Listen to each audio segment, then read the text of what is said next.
Hi అండి, అందరికీ నమస్కారం అండి. ఈరోజు నేను కూరలలో వేసుకునే మసాలా చూపిస్తానండి. నేను చేసే పద్ధతిలో చూపిస్తానండి. నేను వేసుకునే మసాలా ధనియాలు, దానికి చెక్క, లవంగాలు, యాలక్కాయలు, మిరియాలు, కొద్దిగా సోంపు అండి.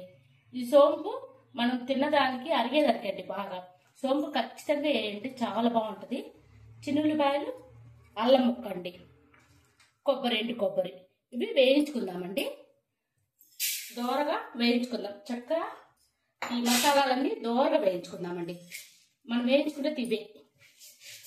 ఇదిగోండి, ధనియాలు, లవంగా, చెక్క అన్నీ వేయించి పెట్టుకున్నానండి దోరగా. ఇవి సరిపోయిందండి. పొట్టు తీయకుండానే పెట్టుకున్నానండి. చిన్నుల్లిపాయ, అల్లము, కొబ్బరి అండి. ఈ మొత్తం మిక్సీ వేసుకుందామండి. ఇదిగోండి, ధనియాలు, కొబ్బరి మిక్సీ పట్టి పెట్టుకున్నానండి. ఇప్పుడు వేస్తున్నానండి. లాస్ట్ వేస్తే మనకు బాగా మెత్తగా మెరుగుతుందండి ధనియాలందు. ఇదిగోండి, మిక్సీ వేసాను. ఈ పొడి అండి, ఈ ఒక్క పొడి ఉంటే చాలండి. అన్ని కూరలలో చాలా బాగుంటుందండి. మనం టమాటా వేసే కూర, ఏ కూర అయినా సరే అండి, టమాటా వంకాయ, టమాటా బంగాళదుంప, టమాటా కోడిగుడ్డు, ఏ కూర టమాటా అయితే వేస్తామో దాంట్లో ఇది ఒకటి వేసుకుంటే చాలండి. చాలా టేస్టీగా ఉంటుందండి. కూర రుచే మారిపోతుంది. ఒక్కసారి నేను చేసిన పద్ధతిలో చూడండి, ట్రై చేయండి. నచ్చితే మాత్రం లైక్ చేయండి.